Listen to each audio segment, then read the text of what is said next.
SidebarTV.com to get on social media so you can watch during the show and after the show. At 10 o'clock, we have a short discussion, so that's a really fun time to join us because everything gets let loose. Everything. SidebarTV.com. Also consider. What does that mean? It means you better listen. It always means you better Everybody's listen. got their clothes on. Don't worry. Also, consider becoming a contributor. We would love for you to be a part of the show in that way also to help continue this really interesting, fun, and crucial conversation that we have every Saturday. So there's, as usual, so much to talk about, and hopefully we'll get to the ones that you want to talk about. The government's still shut down. Who's getting paid? Who's not getting paid? Comey, James, and now Bolton indicted. Zelensky was back at the White House. Is New York City facing some mass exodus if they get that mayoral candidate who seemed to really pull out front during debates? Also, there's this young Republicans group, and they have pretty much been disbanded after some group text messages that were put out.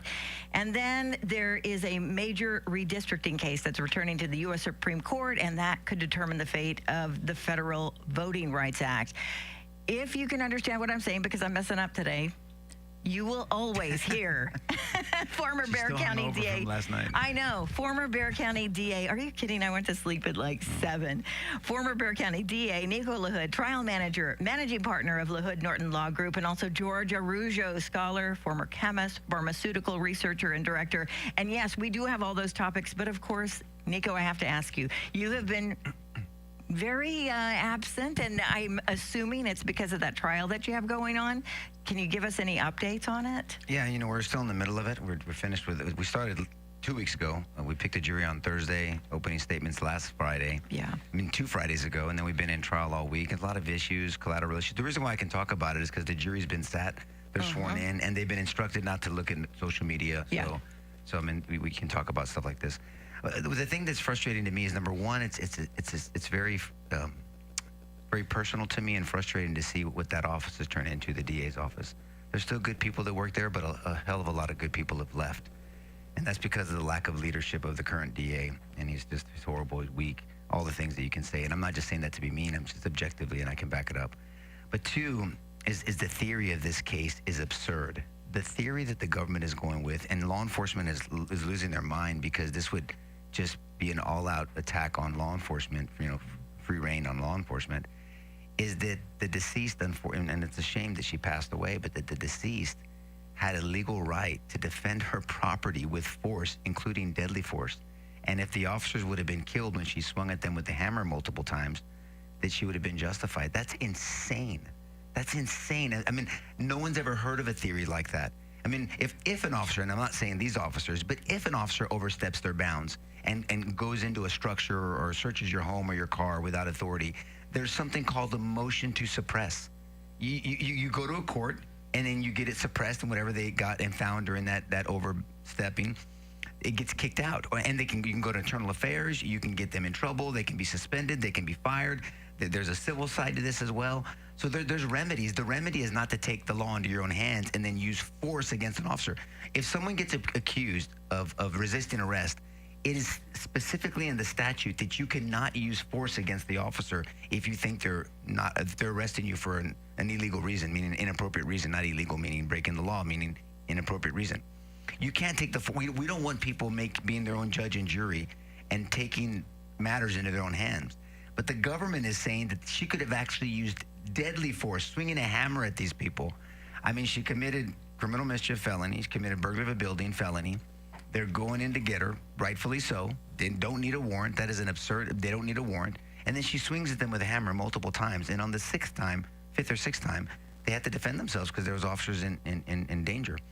So that's really the nutshell. I know, but the only, I'm sorry to interrupt you, because right. the only time, the only thing that I can think of, because I've been watching, is how Is the prosecutor hoping that the jurors don't know that all of those, that it is kind of turned around and Yes. it is, okay. Yeah, That's why I'm like, I don't get it. I mean, just the other day, I turned one of their witnesses into our witness, and of course they don't like that. I mean, so it's been very contentious, as you've seen, and it's going to continue to be contentious. So frustrating. Well, it should be scary to people. Because imagine Yes. law enforcement, if you're saying, if you're saying that people, if they believe an officer is overstepping their bounds, you can use force on them to include deadly force to protect your property, quote unquote, we're going to turn into Gotham. Because then officers are going to turn into traffic ticket cops and not do anything, and then you're going to be fending for yourself. As a virtual juror watching the opening argument, yes. which I think I keep telling Nico I thought was very powerful, is he did two things. He put people in the front row seat. They were actually there. Step by step by step by step. Really dramatic, but I think it was very, very well done. I think, you could hear a pin drop.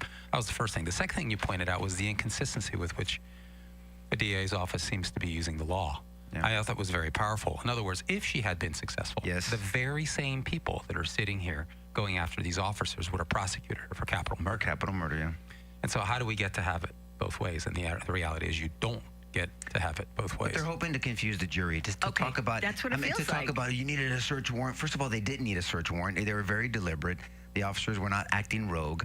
I mean, so they didn't need a search warrant, and you cannot use force against an officer if they're overstepping their bounds. Not that these officers were. Now, if an officer has you in cuffs and is just pounding you with steel-toed boots, well, that's different. I mean, that's a very specific situation. This is not that.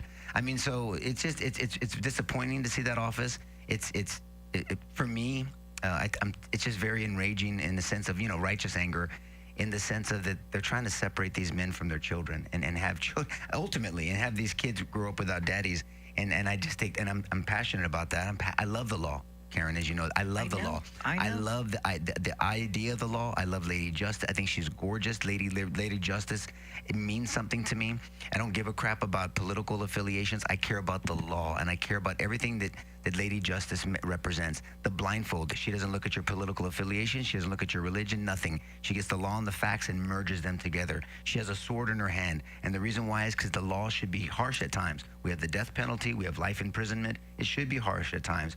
She puts her foot on the book because you have to have a command of the law to dispense the law properly and fairly, which is not happening here. In between her foot and the book, she is crushing a serpent. Now, regardless of your faith, the universal symbol of evil is a serpent. And so the law, the justice system should crush out evil in our society. But in her left hand, she holds what? The scales.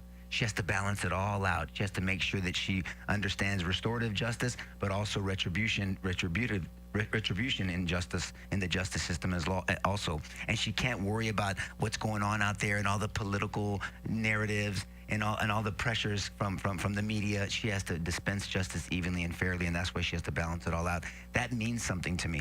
And that's why I push people back, even people that are conservative like me, and making sure that it can't be your side versus that side, and the rules are different for you when things are you like versus the other side, because it could switch. Be careful the world you help create, right? Because someday you may have to live in it. And so this is I try my best, wrapped in this stuff called flesh, looking at Christ for my answers, to try to be as consistent as I can in my personal life, my professional life, and my public life. And so that's all we can do. And where there's an inconsistency in the argument, because like as one of my law partners argued in opening statements with me, we split the opening statement.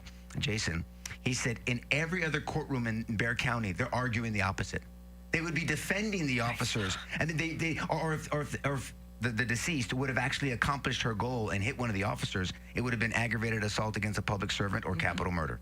I mean, the hypocrisy and the two-sidedness of this is not what our justice system is about. So it's righteous anger. But, I don't think the underlying issue here, I don't know, it's certainly not isolated to San Antonio. All across blue cities, where you have Democrat DAs, you have sort of flaunting of the law. It's not equal justice under the law. It's about building political constituencies. Truly. I mean, think about it. The message here is that you can resist authority. Yes. In fact, this is a spirit of rebellion and revolution. This is, I mean, if you play this out, as you always say, this is utter chaos. So the argument basically is, like you said, sure, I mean, she could have pushed back, but it's a process. Yes, of course. It wouldn't have been an immediate relief. No. So the immediate relief was the hammer, but it happens to be illegal and violent. Yes. Okay. It's a deadly weapon. And so it's like, therefore what? Like, if they win, what are the implications for other cases in the future? Yeah. I mean, this is licensed to do that. Travis County has done this, Austin, before, prosecuting officers for things they've done legally. Yeah. And look, I hold officers and law enforcement and the government accountable. George, I mean, who are these investigators you trust so much? I remember we got into that debate, that exchange. It's not that funny. but my point is, I mean, I question the institution of law enforcement is good. We need it for our society. I question the abuse of authority all the time. You know how I am. Doesn't matter who's in charge. The government out of control needs to be reeled in, but there's a process for that. There's defense attorneys. There's a justice system. There's juries. We have a society and a system of the people, by the people, for the people. I love our jury system. I love it. It's our saving grace. You love the law because it provides equal accountability, regardless of who you are, how much power you have, how much and the money bus you have. driver. Yeah. Right? I mean, that's the way it should be treated. And so that's why I love the law so much. And so I believe it's being abused. We believe it's being abused. And so... And you're exposing an agenda-driven practice of the law. It hurts me, too. Yeah. It hurts. Yes, you should be afraid, but you should also see what's happening right before our very eyes in our backyard. It's awful. Okay, we're going to take a break, but we will be right back. Remember, sidebartv.com. Get online now, and we'll be right back.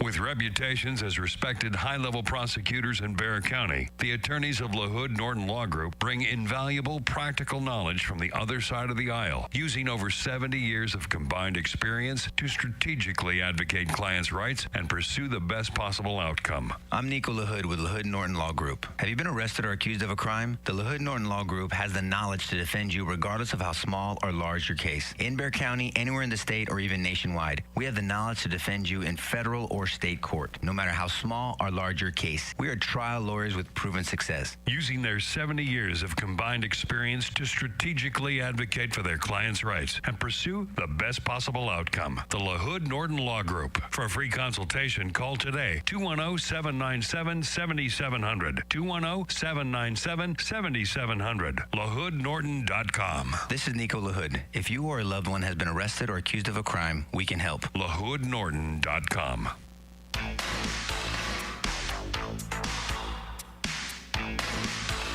1200 WOAI. This is Sidebar. Nico LaHood, George Arujo. I wish we had an entire show to talk about your trial, seriously, because it is. We'll do it after. It's really, it makes you. We got other officer cases coming up too. We have James Brennan who defended himself and tried to make an arrest in a parking lot of a McDonald's, and so we have obviously the one with Adrian Gonzalez. So we have some cases coming up. It's going to be a busy season. Before Trump got elected, just recently, it feels like 100 years ago. Go ahead. What, George? I'm just happy to see our counsel here defending investigators. Yes, yes. Just the good ones. No, it's funny because before Trump got elected, all of us here in this room were like, this has been a zillion years of bad. How can things be changed overnight? But sometimes it does feel like Trump in the past 9 months has been changing things, and it has been happening quickly. Do you think, just one more question about it, do you think that with a new DA that things can go back to at least being partially in Bexar County? Yes. It depends who the DA is. I mean, it depends on the ideas that you're going to bring in. Are you going to double down on the stupid ideas that the current DAs and the cowardice? That's what's been happening to the city. Well, right. I mean, exactly. So ideas have consequences. And the problem is nobody votes. I mean, for the mayor, no disrespect to Madam Mayor, but I mean, 9 to 11% voted for. I mean, I'm not sure in a city this big. It's an off-cycle election. It's in May versus November, and then even in the November voting, would you have 33 to 35% people vote? And then they speak for all of us. And so we have to get involved. I always say the church doesn't vote. Other groups vote, but the church doesn't vote. Why? That's insane to me. But they bitch about it on the sidelines from the cheap seats. Well, stay in the cheap seats. But keep your mouth shut. Put mute on your megahorn, because I don't want to hear from you if you're not going to vote. I don't want to hear from you if you're not going. If it's an opinion, share it over coffee. Don't share it publicly because you're not publicly voting. Vote. Talk to people. Have conversations.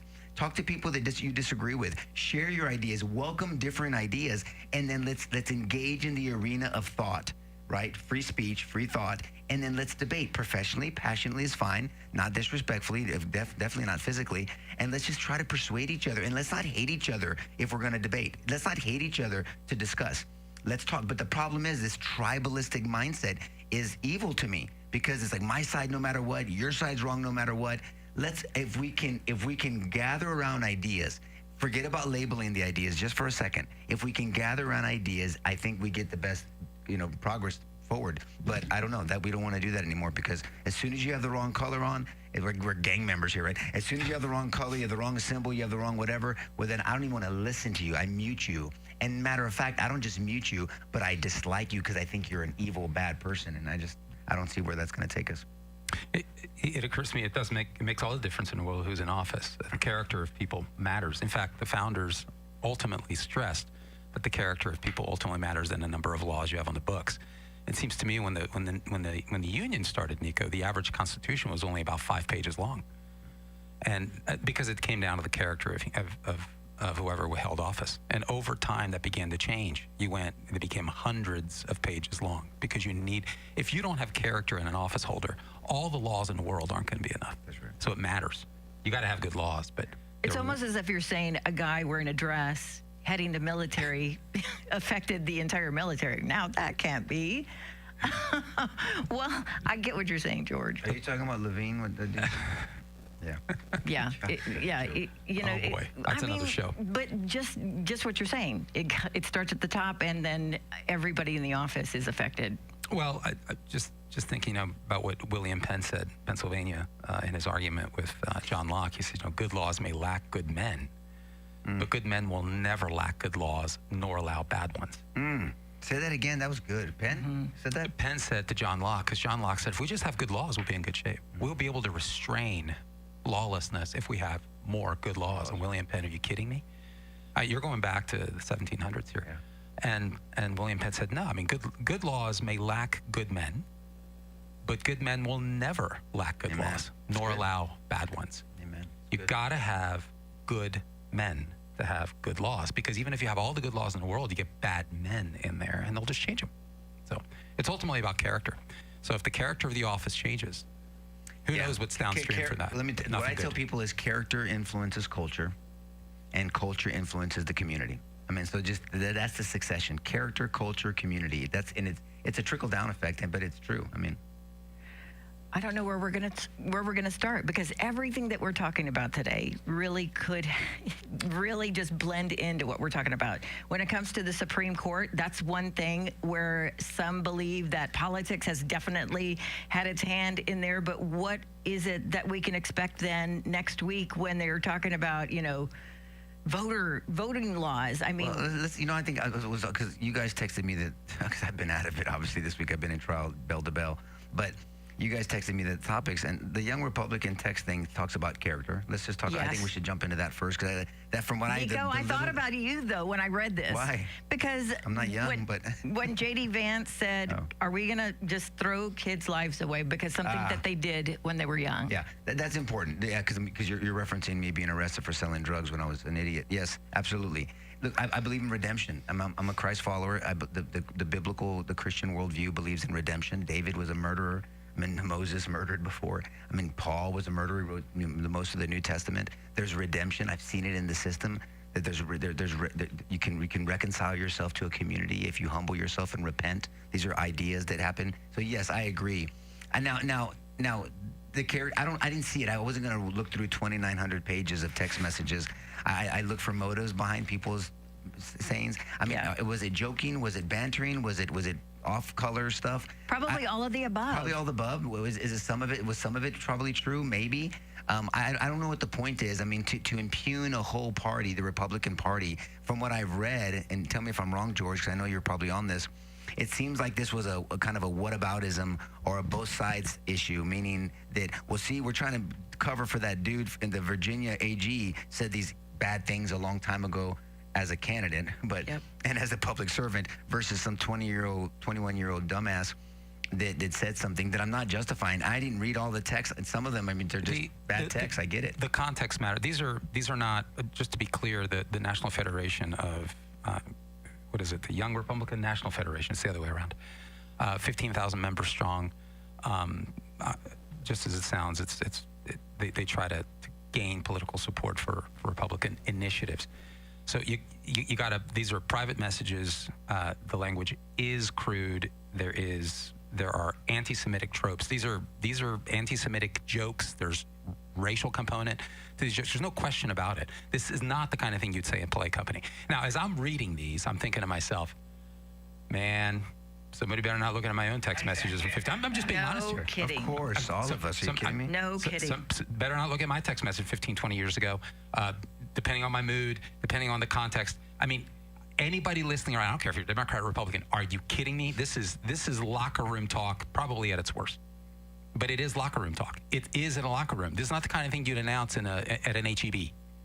Okay? It's private.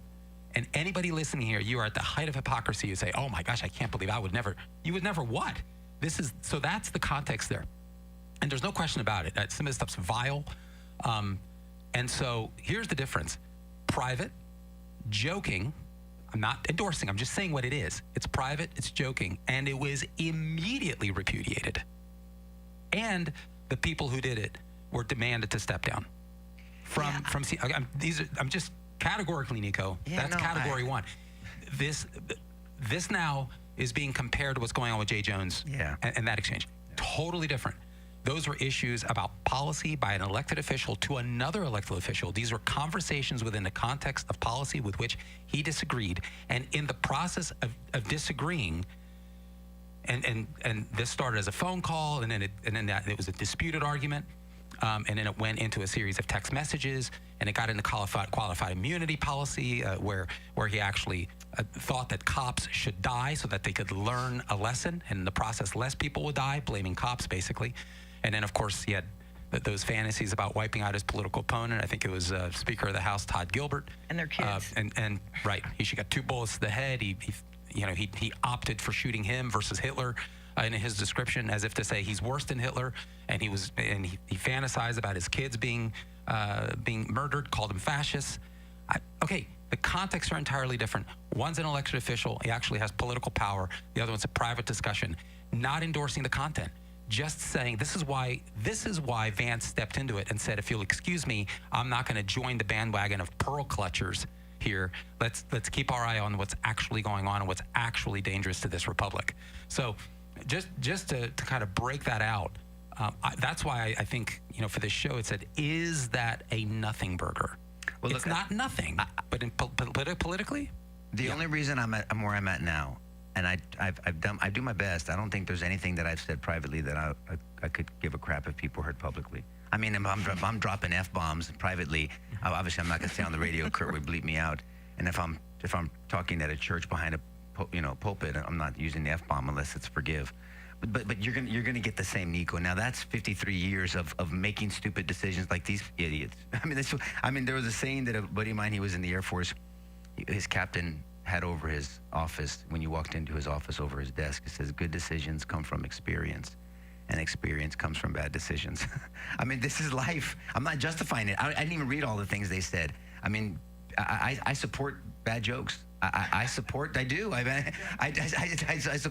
offensive jokes. I mean, you can make fun of kids on the spectrum of autism. I won't listen, but that's my choice not to listen. Even though it repulses me, it disgusts me. You can make jokes about people's weight, even though family members of mine have been overweight, and that's very sensitive to our family. I mean, but that's your right to do that, and my right is not to listen. So the only way you mature is you have to have some scars, and this is going to be a scar for them. Now, should it ruin their lives? No. Should it be corrected and rebuked, as we say in biblical teaching? Rebuked, a strong correction to hopefully encourage repentance. That's what rebuking is. And, rebuke them. They should be rebuked. And there should be consequences. You step down. Now, do you stay there? No. I mean, I was arrested for selling drugs, and I ended up being district attorney in the same city I was arrested for selling drugs in. I mean, I don't know. What do you do with that? I don't know. Figure it out. But it didn't happen because I didn't change my ways. It didn't happen because I didn't learn. It didn't happen because I didn't mature. But it happened because I made some stupid-ass choices when I was younger. Okay, this is a stupid-ass choice by these people. I didn't read all of them. Someone show that is it a character flaw? Maybe, to some of them. Others, was it just stupid joking? Yes. Comedians say dumb jokes. I support dumb jokes. I mean, I remember Carlos Mencia.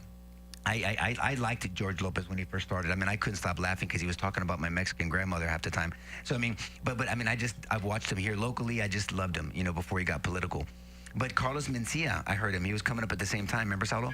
And he made fun of MR people, yes. My aunt is cognitively challenged. She doesn't have Down syndrome. So I've been around special needs since I was a kid, and my mom's sister. And so I was, and I was still a wacky dude doing the stupid crap I was doing, but that was a part of me that just got offended by him. And I quit listening to him. He was done with me. I was done with Carlos Mencias because he went too far for me. But I still support the fact that he could do that. I mean, so this is horrible from the little that I've read, and they should learn from it. And hopefully this will be their scar, and this will be their bad decision that will lead them to good decisions, and hopefully maybe change their character. There's actual accountability. I love when politicians say, I accept full responsibility, and then they accept no responsibility, meaning there's actually no accountability. There's no consequences. People are actually stepping down. And again, the organization came out and repudiated it as truly saying this isn't who we are. This is not our character, and therefore there are consequences. You're not seeing any of that on the other side. That's the other point. By the way, it was Politico who exposed all this. That was the initial article, and they carried on. And it's true what they say. I mean, it's slurs. It slurs about blacks and gays and Democrats, and it refers to black people as well. You can read it for yourself, but the one thing that was watermelon people, that one's lost on me, Salo. I don't know what that means. That was a slur back when I was growing up. That they referred that the black people eat watermelon. I get that. So it's not a compliment. I mean, I love watermelon, but I'm just telling you that's what it's not a compliment. So I get it. I mean, when I grew up, I know we got to go to break. When I was growing up, I mean, people made fun of Mexicans and Lebanese. I made fun of them. We made fun of Jews. I mean, that's just how we grew up. We weren't politically correct. We were more like Don Rickles. This is crude. I get it, and they should be rebuked for it. But they have no political power. Nobody knows who they are, and they are not running for attorney general in Virginia. Okay, we're taking a break right now. We'll be right back with more on Sidebar.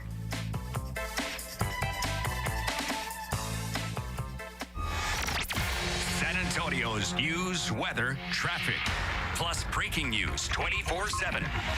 This is News Radio 1200 WOAI from the GiveMeTheVin.com Sell Us Your Cars studio. I'm Brian Gann on News Radio 1200 WOAI. State of Texas braces for some No Kings protests today. First, traffic and weather together. From the WOAI Traffic Center. 35 southbound between Olympia Parkway and Loop 1604. We've got some construction that has the right lane closed. Over on I-10 eastbound between Loop 1604 and UTSA Boulevard, we've got some construction that's affecting that roadway. I'm Alexis, News Radio 1200 WOAI. Heading for a high in the mid-90s today, now partly cloudy and 76 degrees at the WOAI 24-hour weather center. Our top story, No Kings protests expected to be held in a number of cities around the state today, including here in San Antonio, where organizers say they expect large crowds. Governor Abbott has called out the National Guard to be deployed in Austin, where a protest is also scheduled today. Governor Greg Abbott says he is surging the Texas National Guard to Austin ahead of a planned No Kings protest similar to the protests that took place across the country in June. During the summer protest, 9 people were arrested in Austin. Their charges ranged from felony assault of a peace officer to trespassing. Amelia Jones reporting. Voters in Bexar County preparing to decide the fate of the new arena for the Spurs and expansion of the San Antonio Stock Show and Rodeo. The upcoming election as early voting gets underway on Monday. City of San Antonio deciding to honor former Spurs head coach Greg Popovich by declaring January 28th of next year as Coach Greg Popovich Day. However, a separate proposal to rename the San Antonio International Airport after Popovich was sidelined by a committee due to budget constraints. I'm Brian Gann on San Antonio's news, weather, and traffic station.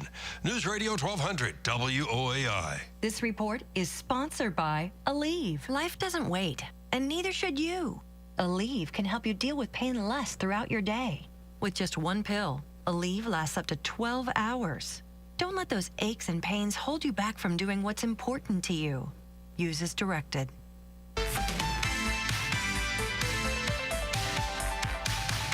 This is Sidebar. Go to sidebartv.com. Please join us after the show. We will continue for about 30, 40 minutes after we get off the air at 10. I hope we can just go back for just a second to close off this whole text issue situation with these young guys. But it's weird that you mentioned Don Rickles, Don Rickles Nico, is hilarious, man. because that's what his whole shtick was about. And nobody was safe. No, Nobody. Have you seen him on the dais of Dean Martin's? He's making fun of Truly. blacks, and he's impersonating People are them. crying. They're laughing so hard. I mean, all of them, from Mr. T to Red Fox, Sammy Davis, are dying. Sammy Davis, I mean, he couldn't stop. He couldn't stay in his chair, and because they knew Don's heart. I mean, he made fun of the Puerto Ricans. He made fun of the Jews. He was Jewish. He made fun of. Nobody was safe with Don Rickles, and it was done in such a loving way, and they all laughed. Will Chamberlain was on the dais Deeply one time. racial stuff, and there's not a soul in there who thought Rickles was racist. Nobody did. So this is really kind of a narrative on our culture. Yeah. And there's a piece in the Federalist.com that I think everybody should read because I think it shines an interesting light on this. And it gets sort of under the surface. It's called Democrats and the Media Turned Racism into a Joke. Now they're mad people privately mock it. And it's written by Eddie Scarry, S-C-A-R-R-Y, not scary, Scarry. And he concludes the article by saying this: if there's a wonder, though, what might drive some random individuals to clown about racism and other bigotries, maybe, just maybe, it's because those same individuals are routinely, baselessly called racists and bigots by the very same people who are faking outrage over this silly story. It used to be a shocking claim that a person was racist because real racism is abhorrent. Yep. Now, to call someone a racist conjures up images of that obviously unwell man on an airplane screaming the N-word while wearing a Burger King crown. The whole concept has been reduced to a stupid meme thanks to, you guessed it, Democrats and the grotesque news media. It turns out that after years of hysterically accusing their opposition of white supremacy, it's become a joke in itself. And this is a problem because now you desensitize people when actual racism happens. If everyone's racist, then no one's racist. And that's the problem. And the bottom line is you can be racist against white people. How about that? And that freaks people out. And a lot of Mexicans growing up were racist against blacks, were racist against whites, right? But so, I mean, that was it. The Mexicanos were, I mean, you know, and so I hate racism. God hates racism, period, end of story. Our ethnicity should be celebrated. God created all of us. He didn't screw up making white people. He didn't screw up making browns or blacks or Asians or anybody else. He made all of it. We're all God's creation. We should celebrate different cultures, but that shouldn't be our identity. And we should be able to talk about it. That's why I love Don Rickles. I grew up in a time, I mean, talk about, we didn't have text messaging back then, but our conversations, our jokes, or whatever, it was funny. Don Rickles to me is that model of bringing light to I think stereotypes are hilarious. I just think they are. George Lopez made his millions on Mexican stereotypes. You know, beans, rice, and Big Red for Mexicans. And Big Red is Mexican champagne. I mean, that's what it was growing up. I mean, you know, I didn't know that. Well, yes, we're not Mexican. Portuguese people are so different. All I'm saying is we should be able to laugh with each other, and we should be able to bring out these differences and enjoy each other. But then you can tell when somebody is meaningful. But I think our culture's really lost humor, and I think that's why a lot of comedians came to the defense of free speech. And I believe in free speech, and I don't think that there's no constitutional protection against hate speech. Kill Tony, yeah. I got to watch more of him then. I haven't seen. Yeah, he probably takes it even a little further from what I've seen. But look, I don't think there's hate speech. I think there's criminal behavior that is criminal speech. I mean, there's direct threats, is terroristic threats. That is not protected speech. Confessions to a law enforcement officer, if you are confessing to a crime, that's not protected speech. Yeah. Child porn is not protected speech. I mean, there's certain things that are not protected speech, but hate speech is nowhere in the Constitution. I dream of a day when the United States Supreme Court actually just issues the death knell on hate speech laws. I can't stand hate speech. It's a scourge on the Constitution, truly. You got to protect speech, period, end of story, even speech you don't like. But talking about now the Supreme Court, how does this racial thing and racial discrimination fit into the voting that they're going to be talking about this week? No, I mean, it was. I think they're poised to either rewrite or ditch a section 2 of the Voting Rights Act of 1965, and you can easily check this out online because I think it's pretty well expressed there. But Section 2, I guess, prohibits any legislative act or any electoral practice, I should say, that dilutes the voting strength of a minority group. So even though we can, legislatures can redistrict at will, as we've talked about here in terms of gerrymandering over the last couple of months, you can't do it for racial purposes. And that's how it started. You can't dilute the voting power of a black constituency, for instance, because they're black. Right now, in the process, which is what's happening in Louisiana, you have a conservative majority legislature that simply decided to redistrict, and there's 6 districts at issue here, and they redistricted 5 out of 6, and then there was one that was left over that was that had a Democrat representative. So the charge came back and said, well, they happen to be majority black, so you're discriminating against black persons now because they happen to be majority black. And the Solicitor General, arguing for Trump, said, wait a minute, just because they happen to be black, that is not the impetus here for redistricting. This is a conservative majority that's redistricting to basically give Republicans favor. So you have more Republican delegates to Congress.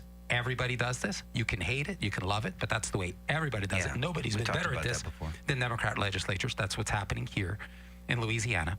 And it just so happens that you have some districts that are majority black who believe and have argued as such. And that's really what's at issue here. They split it up so it's 5-1, 5 Republican, 1 Democrat.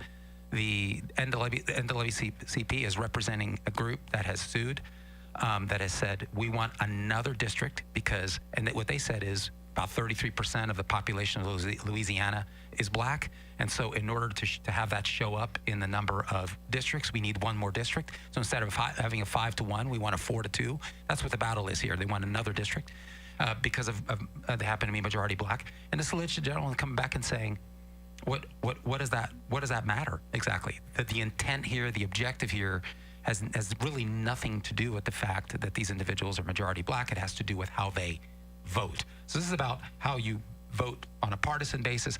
So that's the issue.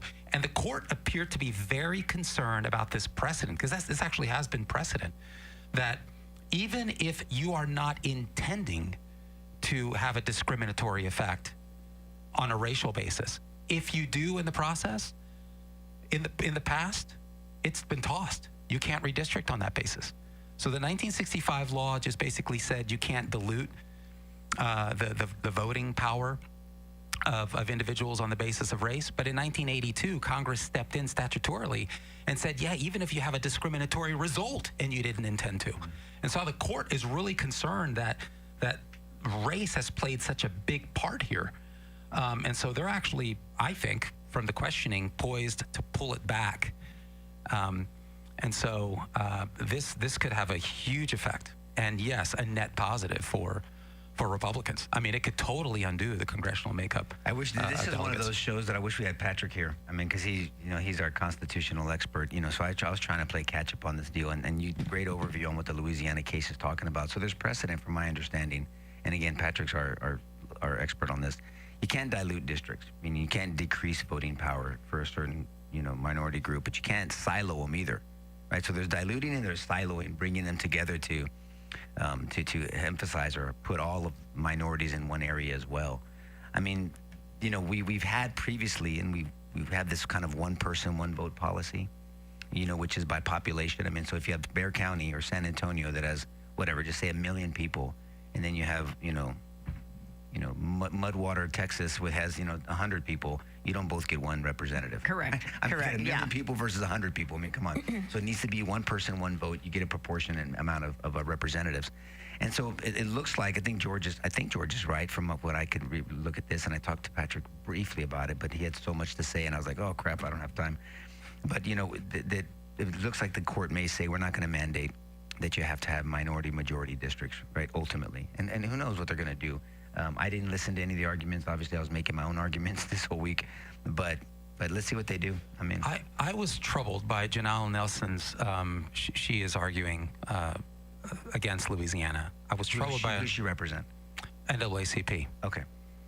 And she, I don't know. I was troubled by what she said. She said, "Look, you have." In her view, majority situations where even white Democrats won't vote for black Democrats because they're black. That's her argument. And so this has to be imposed. And I thought that the Solicitor General came back and said, wait a minute, that's factually untrue. We should actually see that play out in the makeup of Congress. And he made, I thought, a very powerful point.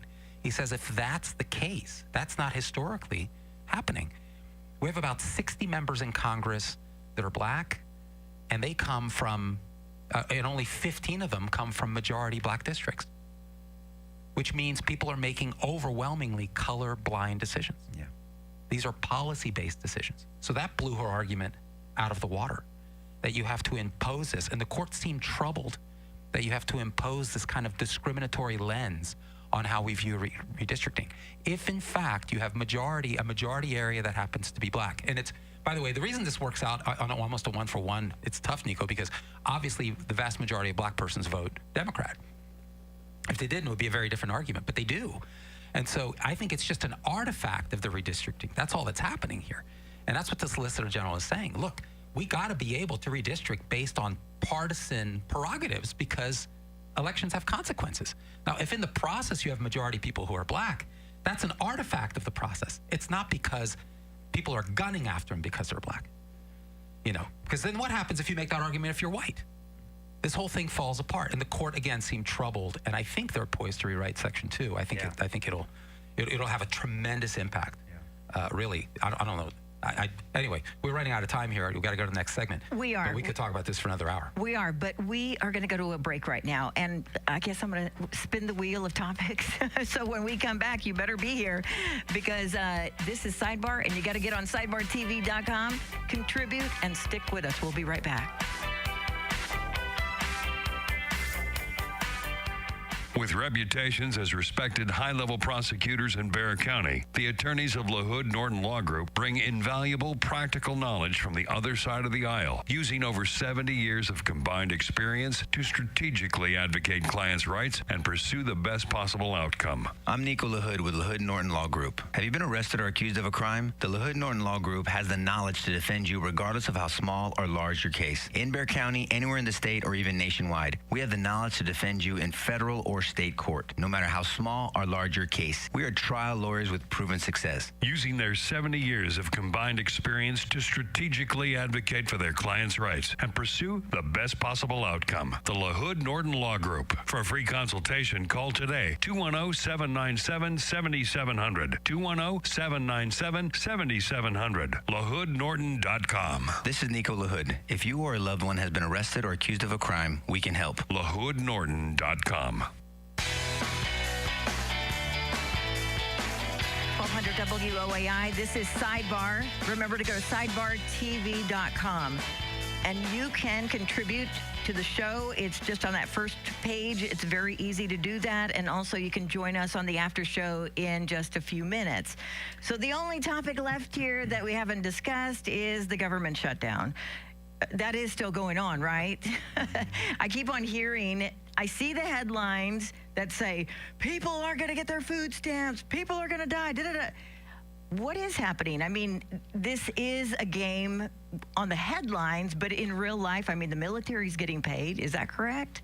Yeah. And yeah, to me, it's about what are the effects of this. I mean, if you're thinking of it strategically for the midterms and what's going on in the political bantering. And I don't know, George. I mean, George is our pole dude here. No, that sounded bad. You're not a dancer, but I mean, right, you know, you're the guy that looks at polls and studies the polls. It'd be tough to redeem that one. Yeah, I know. Sorry Reads about polls, that. reads polls. I'm in trial mode, man. Poll My mind's numbers. working in a different way. So 58% think Republicans are, and now there's a margin of error there, right? But I mean, it's their fault, and you know, It's so simple, right? No one's winning, but arguably Democrats are winning. I mean, if they think that they're blamed, even if they're tilting a little bit towards Republicans are the ones to blame. Republicans have historically been blamed for shutdowns because they're the fiscal responsibility ones, quote unquote, right? But also historically, it's been the party seeking corrections to the budget is the one attributed responsibility, and that's usually been Republicans. And so if you apply that old model of accountability and responsibility, the Dems should be blamed, and it should be more clear in the polling, because the Dems are the ones asking for Obamacare subsidies during COVID to be extended or to be brought back or whatever. And so but it's not working out that way. So once again, it's in my opinion, and unless I went over something, Republicans are losing the PR war, and that's one thing. I mean, they got more ganas, as we say. You know, they got more, you know, guts to fight back and to push back, and that's great. but they're losing this PR war. If it's a 58-42 with a margin of error, if it's 45, whatever it is, then they're losing the PR. But they're using the PR war because this is going to affect the midterms. It's interesting. I thought I would agree with you at the beginning, just because they kind of start off in the losing position because they traditionally have been, right? Because it's always the Republicans' fault. They've typically taken it in the rear when it comes to shutdown. I mean, because the Democrats have been very effective. They've been very skilled at blaming Republicans. And you've heard all the campaign ads for trying to steal Social Security checks from old ladies, from wanting to kill grandma, from denying poor little children their school lunches. I mean, they're very, very good at driving that. And it always starts out the same way. They have some fundamental disagreement, always, like Nico said, on some funding issue. And then immediately the propagandistic arm of the Democrat Party, the national media, really goes into overdrive. Listen, this is a big difference. It hasn't happened here. In every single shutdown, the media has been out front 24 hours a day, 7 days a week, beating the drum about how evil Republicans are and how Democrats are just trying to take care of the little man, right? And Republicans are fascistic and they're mean and so forth, and they're sociopaths trying to prevent people from having important health care to take care of them and their families. You haven't seen that. This has been largely moot, if you think about it. The people out front are actually the Republicans. And why is that? It seems to me. Why is that? Because now it's been 10 times that they voted. And every single time the Democrats have denied ending the shutdown. And people aren't fooled.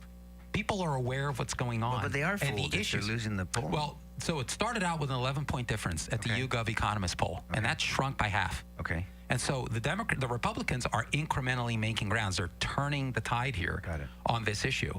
And the reason is because people are availing themselves of it. I mean, after 10 times, people are going to be like, okay, what's going on? This is not normal. No, it's not normal.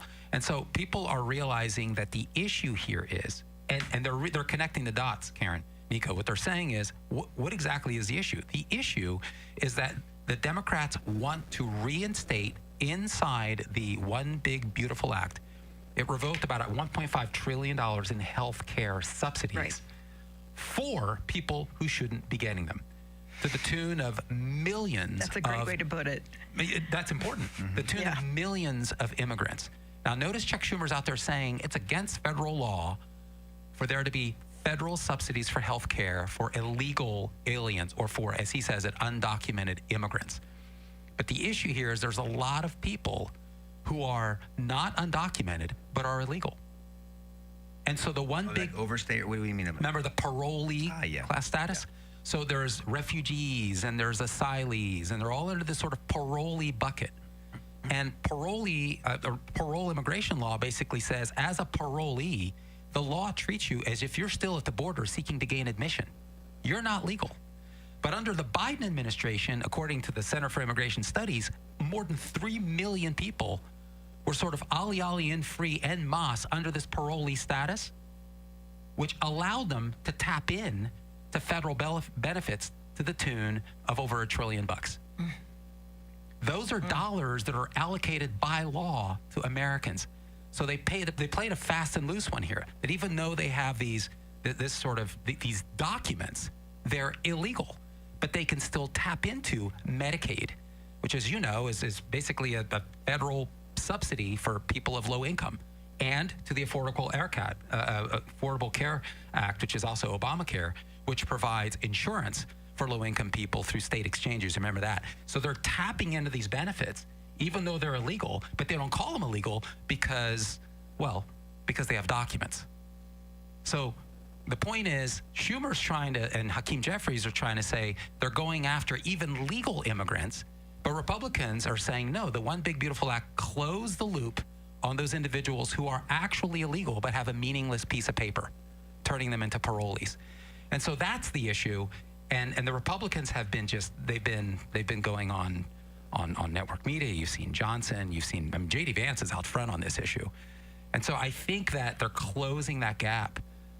But you haven't seen the national media do what they typically do, because they know this is a loser's game. And that even the Associated Press now is coming out and saying that the reason that Democrats are doing this is because they're trying to score political points. Even the Associated Press has reported that. I couldn't believe it. So I know, but how's it going to end? That's what I want to know. And when is it going to end? Because that's the reality, right? Well, I think the tide's turning. I think this is a winner, to be honest with you. Look, how do you end the shutdown, though?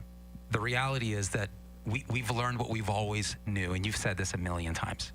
The shutdown, in terms of economics, affects, with very few exceptions, virtually nobody on Main Street. It really does.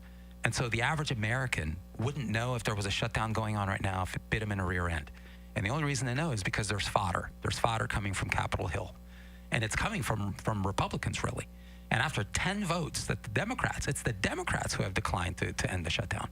So that's the issue. I think the average American doesn't realizes that this is a non-issue for them. And so it becomes really kind of a media war at this point. Who's winning that? How many people have been furloughed? Do they have that number? I mean, I'm sure they have. Oh yeah, I mean you're in the thousands. You're in the thousands. You think that they're really going to start to let people go? I know too. Sure, you're in the thousands of people.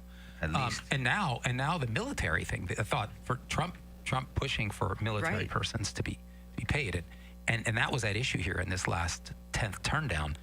And Chuck Schumer said, "Oh yeah, we're not going to allow for military funding," very quietly and surreptitiously, because this is a losing campaign. Wow. You're not going to get out there in front of the microphones and say we're going to deny pay to military.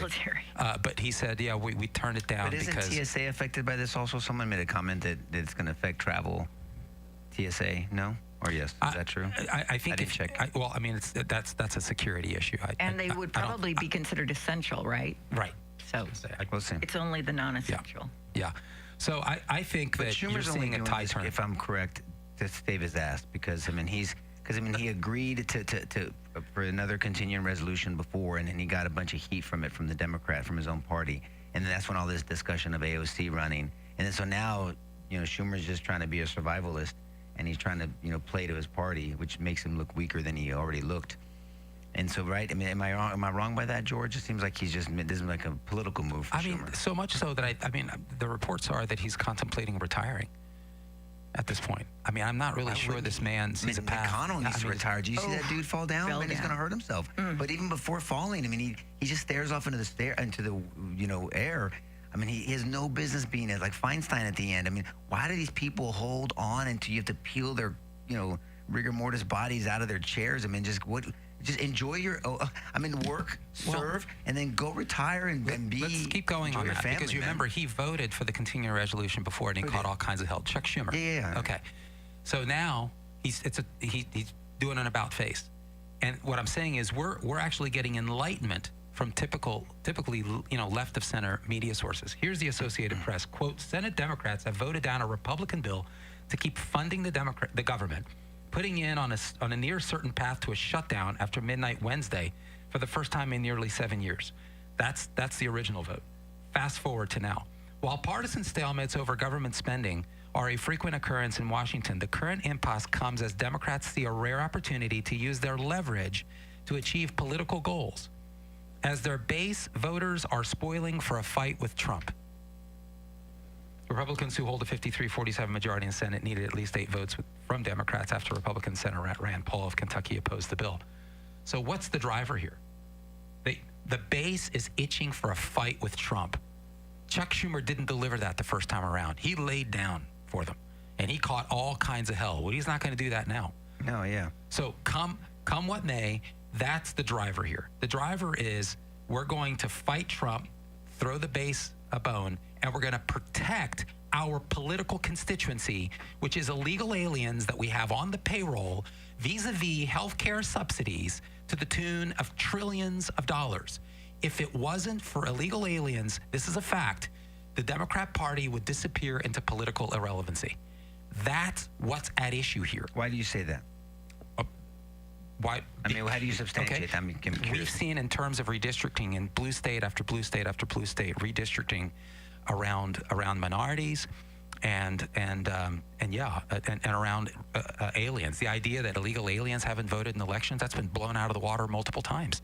In Minnesota, 10 seconds ago, Tim Walz just signed a driver's licenses for all bill, which allows illegal aliens to vote in Minnesota in state elections. This is a constituency. The borders were wide open. 14 million people. They're not exactly running in here to vote for Trump. So the point is, this was all very surreptitious before. Now it's out front. They're not even hiding it anymore. So why in the world, it's a legitimate question, it seems to me. Why would you want provisions added back into the One Big Beautiful Act when Americans overwhelmingly voted against the lack of borders, against illegal aliens being in the United States, tapping into $150 billion worth of American monies every year? Americans overwhelmingly voted against that. Democrats don't care because they need that as a constituency.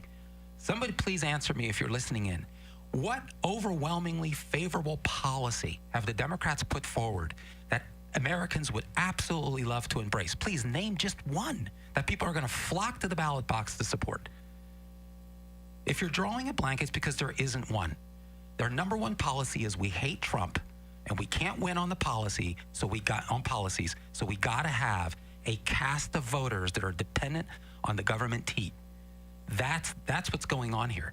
And the Republicans are finally fighting back and pushing back. And I think J.D. Vance is doing the best job in pushing the issue. You're very angry, George. I'm very animated. Passion. I've been accused of that many times. Well, as a former pole we got to dancer. wrap it up now. Yeah, we're gonna wrap it up. Yeah, pole dancer. We're gonna meet us on the after show, guys. Thanks for joining in. Have a blessed weekend, and join us on the after show. God bless you. Bye bye.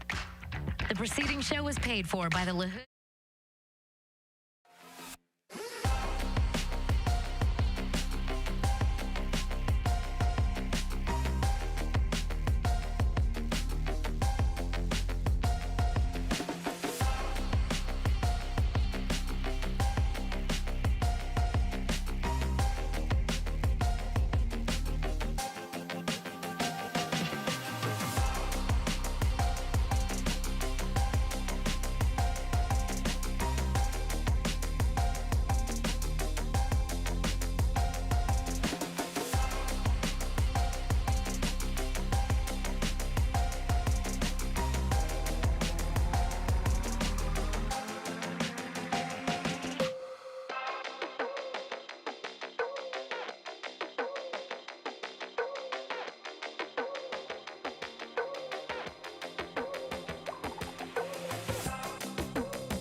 Okay, seriously, what are we starting with? I haven't even asked. You know, my daughter lives in Austin now, one of them. Oh. I know. Yeah. And what is it? The National Guard has been sent there? Did Abbott send it because of all of these Yes. protests that are supposedly going to happen today? I haven't even talked to her, although she doesn't venture out much because she studies all day. What's going on? This is absolute. Well, look, this is it's mostly peaceful until it actually isn't. Yeah, And- we've seen those mostly peaceful protests. No, I mean that's just the reality of the situation. You know, protest history in the United States is fascinating to me because, you know, we think of it as Woodstock. You know, we think of it as the hippie, everybody's smoking pot, singing folk songs, come up with catchy phrases to push back on government reprisals or government overreach. And we kind of take pride in that in America. This is how we drive change in America. That's sort of, you know, our lifeblood. Talk about practicing the protections offered by the First Amendment.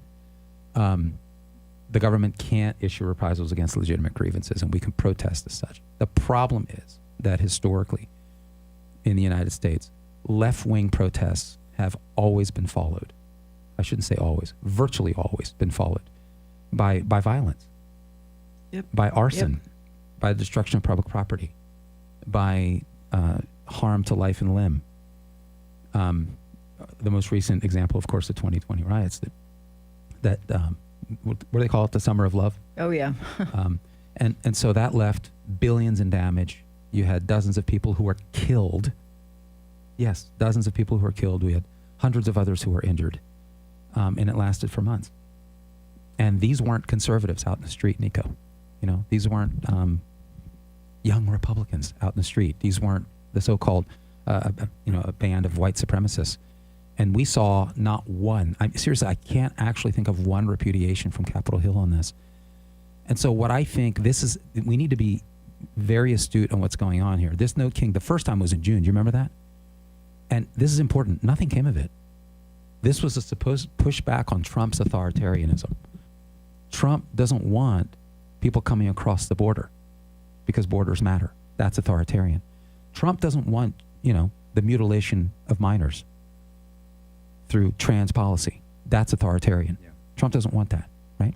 So those are Trump's supposed fascistic policies. In the end, we had 2,000 of those. There were 5 million. I don't know if you guys knew that. 5 million people who, quote unquote, protested in June across the country, but nothing came of it. Now, supposedly, it was 2,000 protests. Now it's like 2,500 protests. And the problem is they've identified who's behind it. And who's behind it is a bunch of left-wing money. There's a direct, I'm trying to remember, I'll think of the organization in a moment, but it's been tied to George Soros, the Democrat Socialists of America, and Antifa. That's a fact. And so these are the elements. So the issuance of the National Guard recognizes what's behind these things and that it could very quickly turn violent. Look, I think this protest stuff is a dress rehearsal. I think it's a dress rehearsal for, these people are shock troops in waiting. It's not that, hey, we won this election in 2024, the ride's over. No, we better continue to win. As conservatives, we better continue to win elections. Because when the Democrats, if and when the Democrats come back in the presidency, or even if they have at least one, if they have the presidency, at least one arm of Congress, one house of Congress. If you didn't like 2020, if you didn't like 2021 and 2022, the abuse of power, really the weaponization of the Department of Justice, which Trump has been trying to undo, you're in for a not so great surprise. These are shock troops in waiting, and What do you mean shock troops? Well, these are true thugs. For as much, because remember, every time the Democrats issue an accusation, it's actually a confession. Right. All right. So when you have Tim Walz blaming ICE for being actually Gestapo and Nazis, and when you have representatives in Congress, I'm trying to remember the guy's name. Is it? Look me up. It might be Dan Hartman from New York, saying that this is secret police. This is what they do. That's what they'll do. These are jack-booted thugs in waiting. What you saw in 2020 was nothing compared to what's coming. And so my point is there's a trail of violence, Nico, that follows this. And so the only reason it's not coming out in the open right now is because we actually have conservatives who care about law enforcement. We actually have ICE doing its job. But in a Democrat administration, play it out, as you always say. Yeah, no, I think you're right. And it all comes down to the definitions. I've always said that, this is love. This is your definition of love, or this is your definition of this, or acceptance, or all those type of things, inclusion and all that crap. Authoritarian, you're right. Just because Trump stands for those things you said, that doesn't mean he's an authoritarian. And these protests, it's not unreasonable to think that these protests could get out of hand. Weren't the Democrats criticizing Trump because he didn't bring in the National Guard for January 6th? Although he has suggested that's so it. Hurtful. He suggested it, and it 10,000 was Pelosi. troops, yeah. And it was Pelosi that blocked it. But they controlled the narrative. True. And so I was like, okay, well then if that was your opinion then, so why wouldn't Governor Abbott bring in them now to be preventative? We have history. So it's about reasonableness. When you talk about self-defense, when you talk about defense of third person, you look at reasonableness and imminent, meaning immediate. Was it reasonable? Now, how you define reasonable is different. Well, what's reasonable today is different than what was reasonable 10 years ago, and what's going to be different than what's reasonable in 10 more years. So is it reasonable for any governor to bring in national troops on something that's building up this much energy, so to speak, knowing that some of these organizations and what they've done in the past, that's reasonable? And what harm does it bring? I don't understand. I heard one senator send out a post. Somebody sent me this. Roland Gutierrez, who went to school with my older brother. He graduated 2 years ahead of me in high school. And I like him as a person, but I really think he's just trying to get attention. He's talking about Governor Abbott. He didn't want to send out the national Texas Rangers to Uvalde for the 21 people that were killed there, but he's going to bring out the National Guards for peaceful protests. Well, first of all, the protests haven't happened yet, so how do you know they're peaceful? Secondly, we have a history that these protests could not be peaceful. Thirdly, I mean, you're the one that criticized on January 6th, Roland. I mean, and I like Roland, but I have to objectively criticize him, or constructively. You're the one that you criticized Trump for not bringing in the National Guard, but yet he tried to, and Pelosi didn't, but you didn't seem to want to talk about that. So I don't understand. And by the way, the Rangers couldn't have saved the people in Uvalde. I know that case very intimately. And even though that's in his area, and I know he's trying to gain political points for it, but it's not appropriate. That's not a one-for-one example. I mean, all that horrible tragedy happened within the first 2 to 4 minutes. No amount of law enforcement would have done anything about that. It was the school district and a lot of the safety measures that were in place and things of that nature. But that's a different discussion. We'll save that for another day.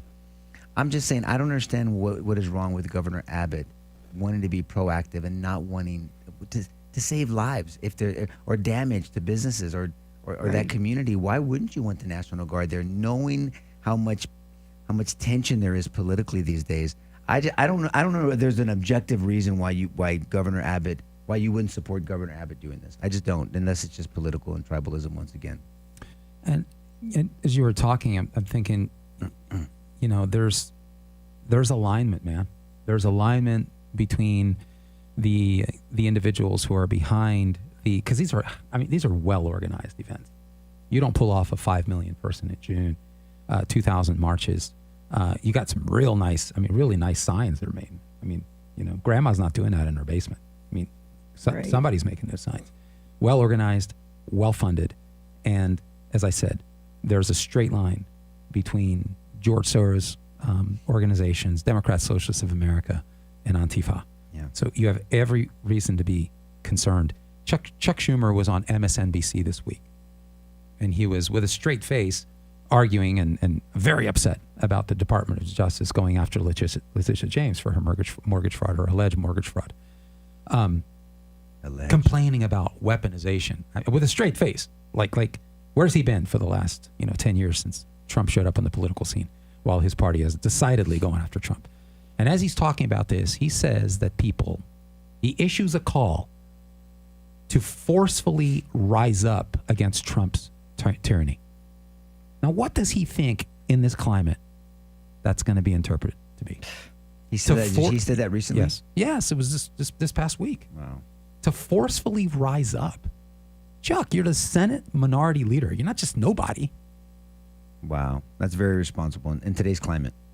This is my point. I mean, you get these, and they're not dog whistles. I mean, they're blatant. Everybody can see what's going on. So where does he think this is going to go? Did anybody push back on the interview? I'm sure not, right? It was MSNBC. So I mean, this is all national. This is all normal for MSNBC. But we just need to be aware. Let's not just sort of grow comfortable here. We need to be aware of what's going on here. The left is well entrenched and well organized, and they've taken some significant but temporary hits. But this needs to be a sustained policy by policy effort to undermine their sources and methods of support. I'm telling you, Nico, the conservatism has to win at the ballot box over and over and over again. This is not going to be enough. If you look at the polling on the Christian influence surging, I mean, have you seen that? I'm sure you have, George. But I mean, Christian music is being listened to, Bibles are being ordered, attendance. I mean, there's a surge, and look, it happened in the wake of Charlie Kirk's assassination, murder, which is another topic I'm sure people like to talk about. But I mean, so that's happening. So are Republicans capitalizing on that? This is why when conservatives on our side get into the name calling like the left does, and then if somebody comes over, it's like, oh, you're not a real Republican, you're just coming over for whatever. I was like, okay, I guess. I mean, let the evidence play out. Let's just let the evidence play out. How do we ever win if we don't get converts, quote unquote? How do you ever win if you don't bring people over, if you don't influence and welcome people to vote differently and to advocate differently? How do you ever win? You're never going to win. It's going to be a stalemate. It's going to be yelling at the other tribe, and this tribe yells at that tribe, and I can never agree with you. You can never agree with me. And then our country continues to deteriorate. And I don't want that for my kids. And I don't want that, even though my grandchildren aren't here yet. God willing, they will be someday. But I truly do want to leave this place better than I found it. And I can only do what I can do. I'm one person, but I'm still one person. And so this should be the advocacy of the group. Are we moving? And to me, I always use this term: are we moving the needle? I mean, it doesn't matter if I win an argument. It doesn't matter if I make a good point and everybody's like, "Oh, that was a good point." And everybody in my tribe cheers me on because I don't give a shit about that. I care about moving the needle, and moving the needle is having somebody vote differently, having somebody else say, "You know what? I like those ideas. My ideas were wrong, and I'm gonna refine them." And you're gonna see the effect and the evidence of my refined ideas, but how I advocate and how I vote and how I influence my sphere of influence, my circle to vote. And that's how you move the needle. Now, it doesn't mean you compromise your position. It means you get better at arguing and articulating your position. And that's why I thought Charlie Kirk was very effective. I thought he was very good at articulating his conservative Christian positions. And that's called apologetics, right? To give a defense for what you believe in. And I wish more people could, even including the church, can learn from that. He was very talented. It was a tremendous loss. Obviously, the Lord is using it still, and it didn't take God by surprise like we talked about before. But he was a very, very skilled and effective advocate that I have seen in a long time. I wish he would have lived long, since he talks so much about the damage that this trans insane policy has had on the country across the nation. I wish he would have lived long enough to learn recently that the support for that among young persons has dropped significantly. Yeah, thank God. And this makes sense. I mean, when you have a national state subsidized effort at public schools, where it becomes the thing to do to identify as non-binary, ridiculous language around this just foolhardy delusional worldview, that when you stop pumping air into that balloon, that the actual normalcy will set in, and kids will sort of be allowed to be kids. I mean, even those numbers have been going down, though, right? Young people identifying as trans. I mean, I just dropping significantly. That's exactly right. Because there's a concerted policy, and we are nowhere near where we need to be. I mean, there's been years and years of damage done in the academy, but there's been Trump has used, effectively so, his bully pulpit well to basically advance the initiatives that he campaigned on. And thankfully he has the support to do that. And that's had a significant impact, but we are nowhere near out of the woods, but it's had a marked impact already in a very positive way. And man, may it continue. Look, I was curious about the NAACP lawyer. I knew nothing about her, and I just wanted to learn a little bit about her. And I kid you not, I didn't get very far in. I was just, I try to go into her tweets and posts and that kind of thing. And this tells me a lot about her. She went on Blue Sky a few months ago, and she was eulogizing Assata Shakur. Who? Assata Shakur. Here's what she wrote. Who's that? Quote, she wrote this in September. Still heartbroken over the passing of freedom fighter Assata Olubala Shakur, who died in exile in Cuba. Assata means, quote, she who struggles. And she never left the struggle even during her decades of asylum. May she rest in peace and power, and as an example of undaunted resistance and resilience. Yes, that's right. That's commie language. How do I know that? Because Assata Shakur is a fugitive black militant who was given political asylum in Cuba after she had been serving a life sentence for killing a cop. Oh. So,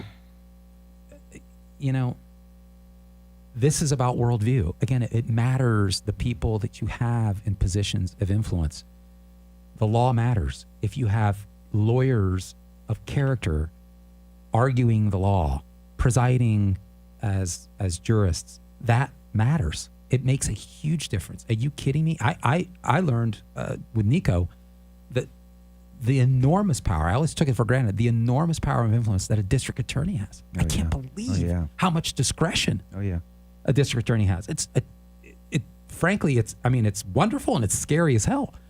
So, and so we had a wave of Marxist influenced DAs across many blue cities over the last 5 to 6 years, and you can see what's happened to the law and the state of law enforcement and crime in those areas. It matters who you have in office. Truly, character isn't just something; it's everything. Well, elections have consequences, but but we don't like in San Antonio. In Bexar County, you're not going to get a countywide Republican win. You just Never. I don't think that'll ever happen. Well, I don't say ever, but it's just not going. It's not going to happen right now. Because we haven't done enough. My humble opinion. I'm not being mean. I'm just being objective. I don't know if the Republican Party is organized well enough here, and that's not a slight on anybody. I'm just looking at results. Before me, we had Susan Reed, who was the DA for 16 years, Republican. No issue. We had county judges that were Republican.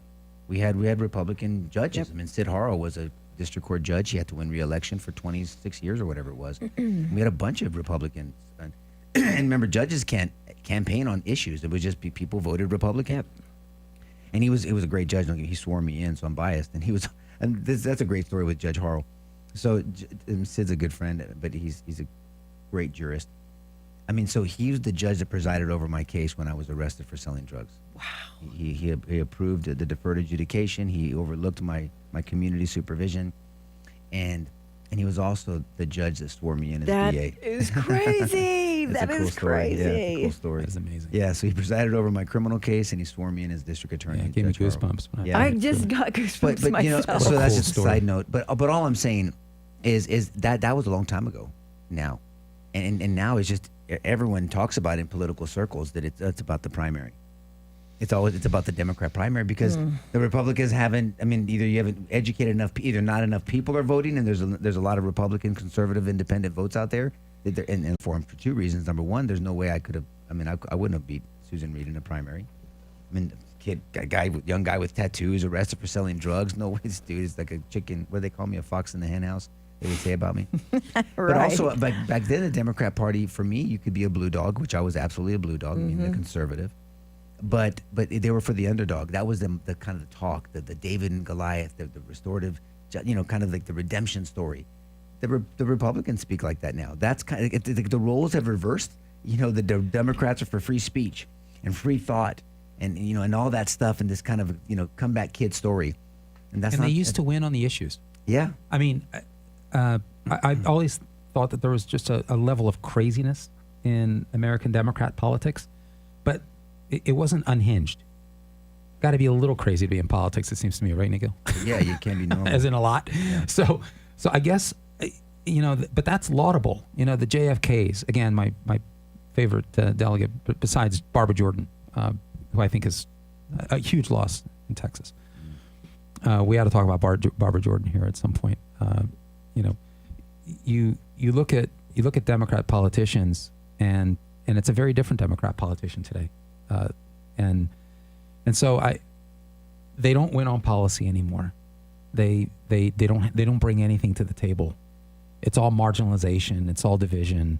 It's all hating the other guy. And they infuse race into everything. Everything is racialized. Can't have a conversation about anything unless race is pivotal. Which is why, again, our first or second topic, Karen, I think it's very, very pivotal.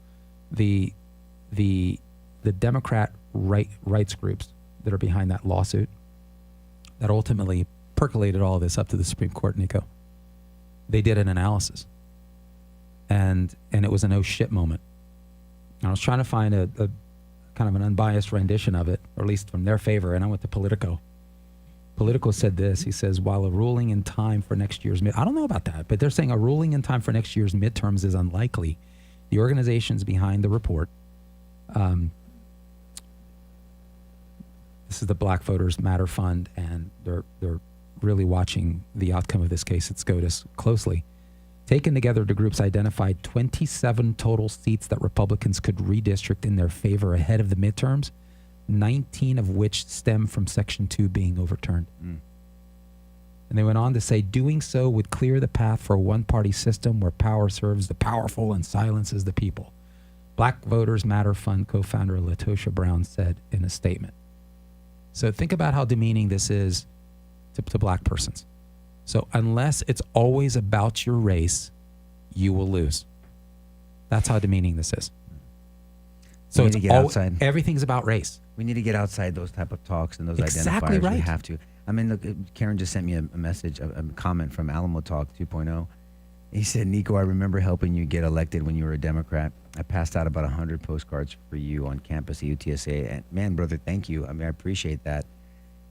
But here's and by the way, I'm still waiting for our lunch. You're supposed to private message me so we can grab some lunch. I'd love to fellowship and grab lunch with you, catch up, and thank you personally for helping me get elected. It'll really be something Alamo Talk when Nico runs as a Republican for something else and you vote for him. But thank you, George, for But taking did you away hear my what thunder. Eddie Hold on. also I was gonna say mentioned something? Thank you, George. I sent you. Well, I'll comment that. Let me get to my point. Uh-huh. But the question is what George just said. I mean, but if I ran as a Republican for something, would you do the same? Because I've not changed one position.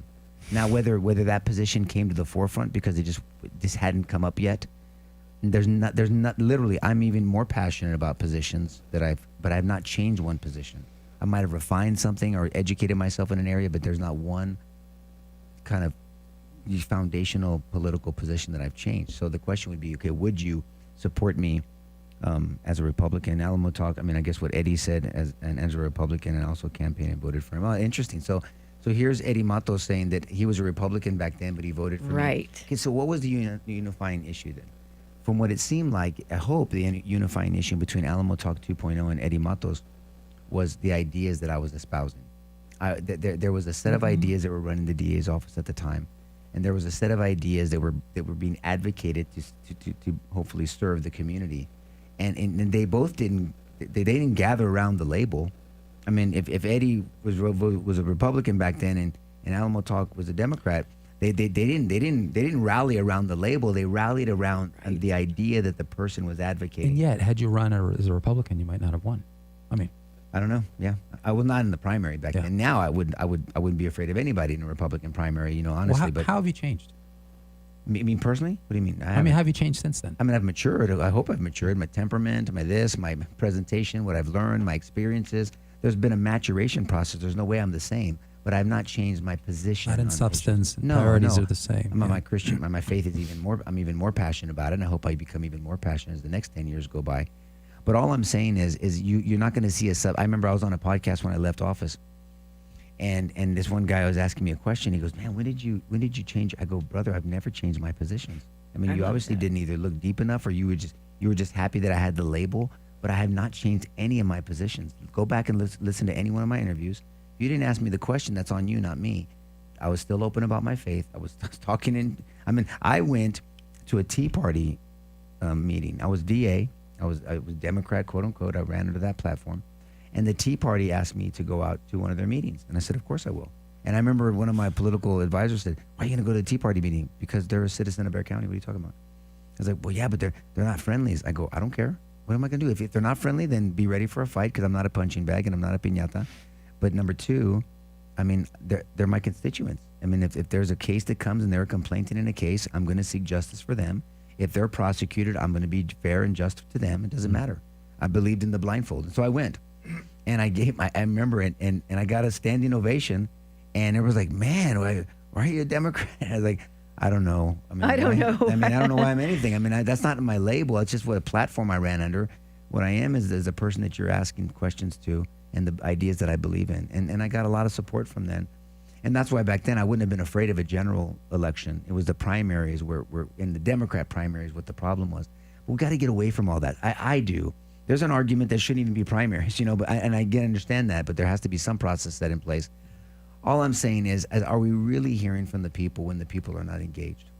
I mean, if only 9 to 11% vote in primaries, which is the truth, and then if we have a system in Bexar County where the Democrat's going to always win, and only 9 to 12%, 11% vote in the primary, then only 9 to 12% of a primary of a political party only is gonna be running this county. That's crazy to me. I mean, I don't understand how people are okay with that.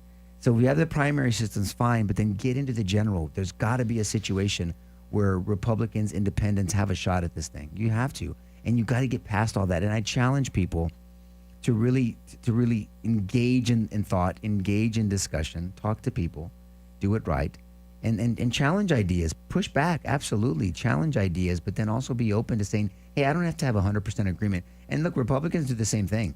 Oh, you don't agree with me on this position, so you're not.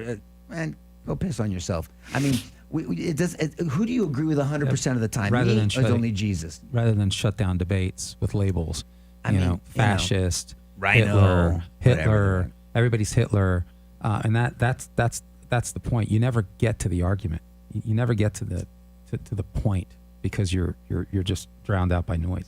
I love when you bring up. Let's go finish, George. I'm sorry. I'm George. saying it's been effective, and I was going to say I hate to say it, but violence.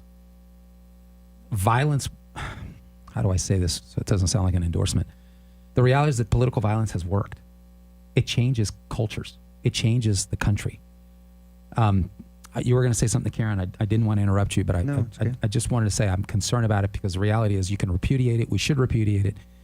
There is no place for political violence, particularly in a constitutional republic. Give me a break. No. But the sad aspect of it is that it has worked. And these individuals, these shock troops, know that it works. They know that it can change the trajectory of a nation because people, out of fear, out of concern, overcorrect. And it changes the character of a country. And so I really, like you always say, don't let this become normal. Don't let it become the new normal. Yeah. It's dangerous. I mean, this is a terrible way to change the country. I like to do rapid fire. Any questions? I have a couple myself. One, I don't know the numbers, but I was just asking. I have at least 3 or 4 friends, Republican or conservative. I don't know which one they are. But they moved out of San Antonio recently because they're like, I can't take it anymore. This is too much. So does anybody know the numbers? I mean, are there any Republicans left in the city of San Antonio? Is that why they can't win? Sure, and there's independents, and there's Democrats that are conservative leaning and traditional. I like to use the word traditional leaning. Look, the overcompensation. I'm just going to say it, and I don't care. I mean, Comal County is no place you want to be in if you're in the justice system. Be very careful. Okay, why? Tell me. It's very harsh. I mean, they don't understand in redemption. Everyone has to go to prison for everything. I mean, oh my God, I've heard that. And they're not reasonable. It's not like I'm sorry, and they're just not. I'm not sorry. I don't give a shit. I'm not sorry. Are they racist? Is that what it is? No, it's not about that. I'm just asking. But it's when you think that you get skewed, where if you're a hammer, everything's a nail, right? And so the justice system gives us tremendous. That's why I'm so passionate about it. It's such a beautiful thing because you have the true restorative justice, which I brought into this debate back then, not this bullshit version that these progressives are talking about. Restorative justice doesn't mean don't prosecute cases. It means you make a distinction, the way I implemented it, between violence and stupidity.